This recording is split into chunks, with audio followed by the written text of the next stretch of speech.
BNP ভারপ্রাপ্ত মহাসচিব মির্জা ফখরুল ইসলাম আলমগীর বলেছেন, গ্রামীণ ব্যাংক থেকে ড মোহাম্মদ ইউনূসের অপসারণ বিষয়ে সুরঞ্জিত সেনগুপ্তের বক্তব্যে প্রমাণ হয়েছে আদালতের রায় প্রধানমন্ত্রীর হস্তক্ষেপ ছিল। বিকেলে জাতীয় প্রেস ক্লাবে এগ্রিকালচারিস্ট অ্যাসোসিয়েশন অব বাংলাদেশ অ্যাব আয়োজিত আলোচনা সভায় মির্জা ফখরুল অভিযোগ করেন, শুধু বিচার বিভাগ নয়, সব বিভাগেই চলছে এর নগ্ন হস্তক্ষেপ। মাকসুদুল হাসানের রিপোর্ট। দেখেন নাই শেখ হাসিনা রে, বাঘে ধরলে বাঘে ছাড়ে, শেখ হাসিনা ধরলে শেখ হাসিনা ছাড়ে না।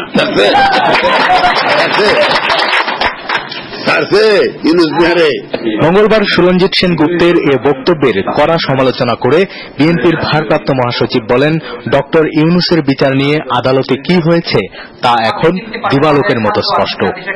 বোধহয় এবার দেশটাকেই ধরেছেন প্রধানমন্ত্রী, ছাড়া পাওয়ার বোধহয় কোনো উপায় নেই। ওনারা খুব ভালো করে চেনেন তাদের নেত্রীকে, সেই জন্যই কথাটা বলেছেন যে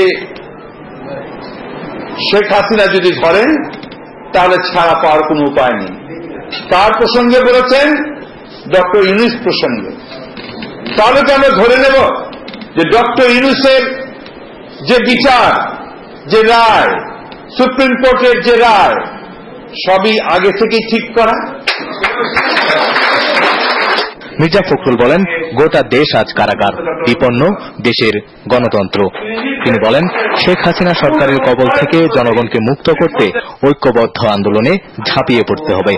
এদিকে মধ্যবর্তী নির্বাচনের ভয়ে জাতীয় সংসদে সংবিধান সংশোধনের প্রস্তাব উপস্থাপন করেনি সরকার, এই মন্তব্য করেছেন বিরোধী দলীয় চিফ হুইপ জয়নুল আবদিন ফারুক। আর এজন্যই আগামী ৩০ মে পর্যন্ত মুলতবি ঘোষণা করা হয়েছে সংসদ। বেগম খালেদা জিয়া যখন বলেছে সংসদে ভেঙে দিয়ে মধ্যবর্তী নির্বাচনটি, আপনাদের জনপ্রিয়তা সম্পূর্ণভাবে আপনারা ফেল করেছেন, আপনারা ব্যর্থ হয়েছেন, সে ভয়ে আমার মনে হয় একটু পিছিয়ে গেছেন। ২২ তারিখে উপস্থাপনও করেন নাই, সংসদও ৩০ তারিখ পর্যন্ত মুলতবি করে দিলেন। জাতীয় প্রেস ক্লাবে ন্যাপ আয়োজিত গোলটেবিল আলোচনায় তিনি আরও বলেন, মধ্যবর্তী নির্বাচনের দাবি এখন দেশবাসীর, এটা শুধু বিরোধী দলের নয়। Maksudul Hasan, NTV news, Dhaka.